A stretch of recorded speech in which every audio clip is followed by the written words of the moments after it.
ختم ہو گئی بات. اب نہ میرے خدا کا کوئی باپ ہے، نہ بیٹا ہے، نہ بھائی ہے، نہ بہن ہے، کہیں یہ تصور آئے گا ہی نہیں. تم ہم سے یہ سوال نہیں کر سکتے کہ اللہ کے آباء و اجداد کہاں ہے، اولاد کہاں ہے. ہم نے خدا کو مانا ہی ایسے ہے کہ وہ جسم و جسمانیت سے بھی پاک ہے، رشتہ داری سے پاک ہے، کوئی نہ اس کا ہمتا ہے، ایک ہی سب کی سنتا ہے. یہ اللہ تبارک و تعالیٰ کے متعلق ہمارا یقین یہی ہے. عزیزان گرامی وقار، دور اور تسلسل کا جو قانون ہے، میں نے یہی بتایا کہ بعض لوگ اس چیز کے ذریعے سے بھی چاہیں تو ہدایت حاصل کر سکتے ہیں کہ کہیں تو جا کے ہمیں فل سٹاپ ہونا پڑے گا. کوئی تو ہے جو اینڈ ہے، اس کو کوئی پیدا کرنے والا نہ ہو، جا کر کے تمہیں ختم ہونا پڑے گا ایک نہ ایک جگہ. کہ کوئی تو ہے جو لاسٹ ہے، اس کو کوئی نہ پیدا کیا ہو. اگر اس کو بھی کوئی پیدا کیا ہے تو پھر یہ بھی بات ہے کہ اس کو بھی کوئی پیدا کیا ہوگا. تو ہمیں ایک ایسی ذات ماننی پڑے گی جس کو کوئی نہ پیدا کیا ہو. تبھی جا کر کے ہم یہ کہتے ہیں وہ جو ذات تم جا کر اینڈ ہوگے اسی کا نام اللہ رب العزت ہے، جس کو کسی نے پیدا نہیں کیا. یہ اسلام کا بہترین عقیدہ ہے.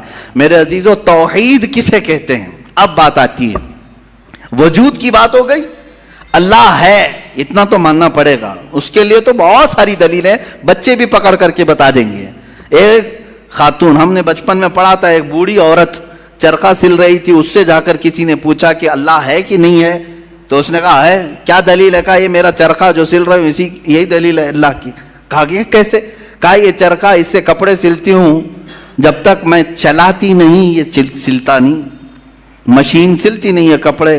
اسی سے میں نے یہ یقین کر لیا کہ میرا چرخہ میرے چلائے بغیر نہیں چلتا، تو نظام کائنات پورا بغیر چلائے کیسے چلے گا؟ کوئی تو ہے.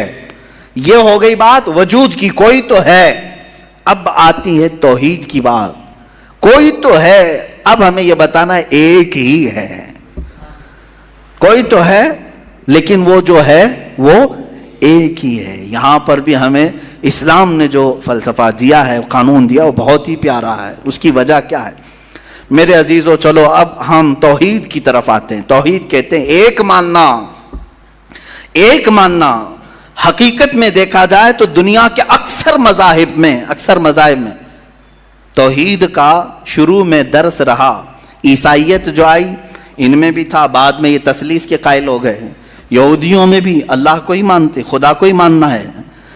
ہندوؤں میں بھی ایک کا ہونے کا تصور کتابوں میں ان کے موجود ہے. یہ اور بات ہے کہ انہوں نے ملا دیا، مسالے لگا دیے، الگ الگ ہو گئے. خالص جو اپنے دین پر باقی ہے الحمدللہ وہ اسلام ہے. آج بھی اللہ رب العزت ہے اور وہ ایک ہے. ایک ہے. اس پر کیا دلیل ہے؟ اس پر بھی دلیلیں دینی ہوں گی. مسلمان